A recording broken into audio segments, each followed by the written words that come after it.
finding a traditional yet quality SRPG experience can be a challenge, even more so to find one that emulates the classics. Today though, we might just have one, in a new free-to-play tactical title called Sword of Convallaria, which is out now for PC and mobile. Check out my link in the pinned comment or description if you want to peruse over it yourself, well, after you've watched this and decided if it's your kind of thing.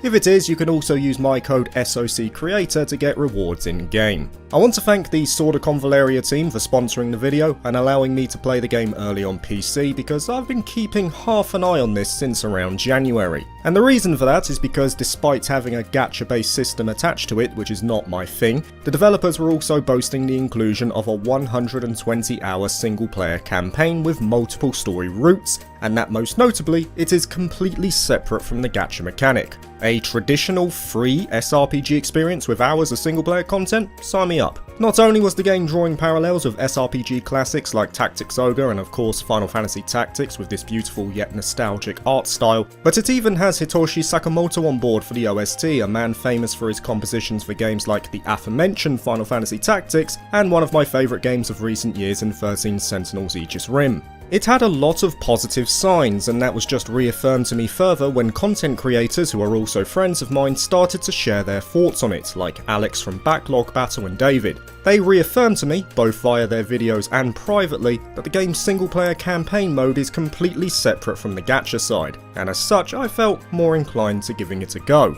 So this video is going to be intended as an overview of Sword of Convallaria, a way to give you guys an idea of the initial onboarding process, the different modes, progression, and indeed the battle mechanics. The game begins with the self-insert protag in a prison cell with seeming amnesia. He is eventually rescued from said abode by a band of mercenaries who call themselves the Sword of Convallaria, and the band attempt to escape the city that is currently experiencing a bloody riot. Eventually, a few shenanigans see the group cornered, and a flash of light brings the protag to an alternate dimension. In here we embark on the first mode of the game, which is the Fool's Journey. This is pretty much the gacha in layman's terms, and you do need to partake in it for a short time to unlock the later modes, I'd say about an hour tops. Now it is worth mentioning initially that the game does have controller support, but I found it to be a bit clunky, so I eventually switched over to mouse, which was more responsive. I'll also note too that while there are voice lines, there is no English voice acting. I only saw options for Chinese, Korean and Japanese.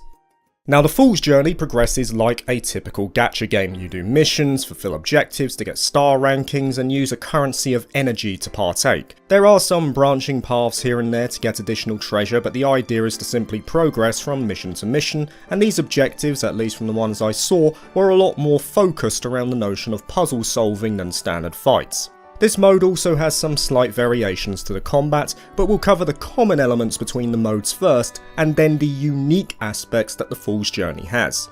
Combat in Sword of Convallaria will feel very familiar to anyone who has played something like, say, Triangle Strategy or Tactics Ogre. A wide array of classes to work with, a bunch of active and passive skills to use, and indeed varying map layouts for each battle. The staples are there for the most part. There is a class-based triangle similar to Fire Emblem where certain classes have advantages over others. In this case, breakers are strong against defenders, defenders trump assassins, and so on. Magic users, who are also present in this game, have their own separate tree. Attacking from the back or from high ground also yields bonuses in terms of damage, and a big part of Sword of Convallaria comes in manipulating the environment, like forcing enemies down pits for instant death or pushing items on the world like boulders to gain an advantage. You can view the areas of effect for, say, exploding barrels to ensure you don't get caught in the blast, along with a way to see where you can move without putting yourself in immediate danger. If you do make a mistake though, you have a way to backtrack up to a maximum of 3 times per game. If you press the hourglass icon on the top left, you can freely move back and forth between different phases of the fight till you find the optimal outcome. The only real issue I had with the system came in the fact that you can't change the direction of your characters. How they move is how they end up. I'm so used to games like Triangle Strategy now that allow you to switch direction at the end of movement that I was expecting Sword of Convallaria to do the same. But otherwise, it's pretty much what you would expect from a typical SRPG experience, at least gameplay wise. Like I said though, there are some differences between modes in regards to the combat. Fool's Journey, being the gacha side of the game, gives you a draw of 10 characters to partake in the mode initially. Equipment is found by completing missions or opening treasure chests at branching paths, and you equip the items as a standard like weapons and armour. Such are the events that surround Gacha. You can also access the shop for all your banners, events and all that jazz. I didn't spend too much time in this mode personally because it's not really for me, but I had to do a few missions here to unlock the other modes. Characters do level up, but in two different ways. Participating members get a set number of experience per battle, but you also have a currency called common experience that you can use to level them up faster. However, they cannot go above your so-called Voyager rank, which is basically the level of the player. Finally, there are skill trees, only 2 choice per rank mind you, but there is customization available for each of the units, something that I imagine will be more pertinent in PvP. It is worth noting too that PvP does exist in this game, but once again that is not something I got involved in, so I can't give any information on that aspect of the game. Pushing through the Fool's Journey will also open up a supplementary mode to aid in progression called Crossing Worlds, which is sort of like a farming variant to rank up characters. Once again though, because I didn't progress too far into the Fool's Journey, I also didn't have much reason to get deep into this mode, so I'm gonna close it out there. All I'll say is that you have to get involved in this initially in order to unlock the more enticing single player mode, but it won't take you too long to get through. Eventually, you will open up the final of the 3 modes, which is called Spiral of Destinies.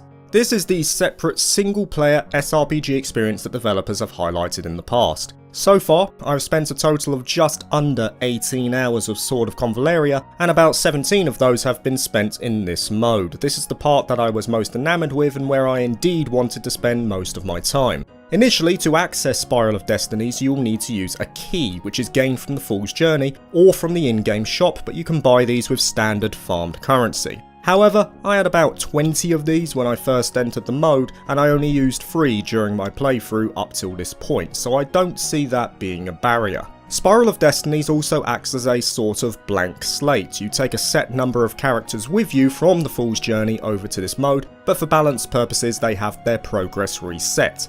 In this mode, the outcome of the intro cinematic changes, and eventually leads to the band escaping the riots plaguing the city as they rendezvous at their home base. The conflict surrounding the continent of Iria is all based around the precious resource of Luxite, and many different factions around the land are vying for dominion over it. The Sword of Convallaria, the mercenary group, are pretty much slammed right in the middle of this conflict and have to decide how they will proceed, who they will ally with, and so on. The story proceeds as you would expect. Cutscenes will play out, and you make choices during them that influence your path forward. Sword of Convallaria sports a multitude of endings, and it's these choices that will influence which one you will eventually get. The idea is to play through the game several times in order to see them all. I will say though that the translation needs some work. It's mostly okay, but I can't deny that some of the dialogue is wooden to say the least and outright hilarious in others. It might not be a massive detriment to others, but for me it does take away from an otherwise decent story up till now. If they get some fluent English speakers to edit it, this can easily be fixed. And it does look like the developers are working on that, as it has been a common point of note for those who partook in the CBT. I'll also mention that some of the tooltips aren't formatted correctly, with text moving completely off screen for some of the descriptions. A bit of polishing is needed here.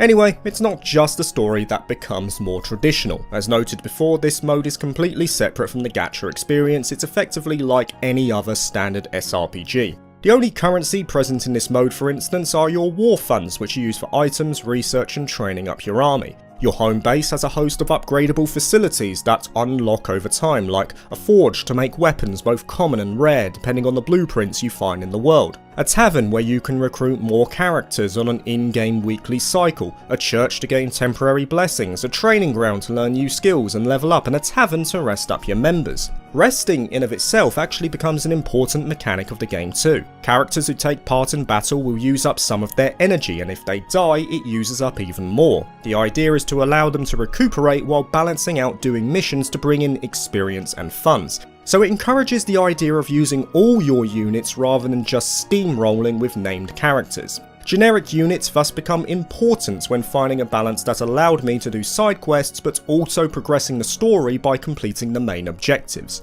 Characters will also level up more traditionally in Spiral of Destinies. Those you carried over from the gacha side are reset to level 1, and both quests and main story missions will contribute to their level. There are other methods on offer too, like the aforementioned training ground. Completing quests will also sometimes reward new skills, active, passive and support based, which you can freely customise for every unit. along with standard equipment management tied to the forge facility at home base. Lastly, there are specific commander-based skills you can use tied to research, like bolts of lightning that stretch across most of the map. These abilities are only limited by a cooldown and a pool of tactics points found on the bottom right. And while I was worried about the meat of the strategic gameplay at first because I felt it was too simple for the opening 5 hours or so, it does start to ramp up the difficulty later on. Some enemies will start to use unique heavy-hitting moves that decimate your team, manipulating the environment becomes more important, and so on. For instance, baiting enemies into a certain position so I can use a boulder to take them all out in one fell swoop became a useful tactic in later fights. In a way, it reminded me of the difficulty curve in Unicorn Overlord, where it started fairly tame as you learn the mechanics and then completely shifted up from the third land onwards. I admit, I've had to use the backtrack feature several times in the later stages. It can be unforgiving, but those looking for a challenge, keep plugging away because you will find it eventually. All in all, Sword of Convallaria is exactly what it says it was going to be. It is both a typical gacha title for those who prefer that type of game, and indeed a typical SRPG experience for those who would rather stick to that medium, like myself. I appreciate that the two modes are completely separate from each other, and it makes it even better when the game is free to try out. I feel like a lot of people may be put off by the idea that it has gacha within it, and I was initially too, but don't be. I've put a fair amount of time into it already purely on the single player side, and I intend to put more into it after this video goes up too. If they iron out those translation issues and sort out the tooltips and controller support, then they've got themselves a great tactical game that will scratch the itch of fans of the classics. Once again, if you are interested, check out the description and pinned comment for a link to the game, and use my code SOCCREATOR for in-game rewards. Thank you to Sword of Convallaria for giving me the opportunity to play the game early, and thank you for listening.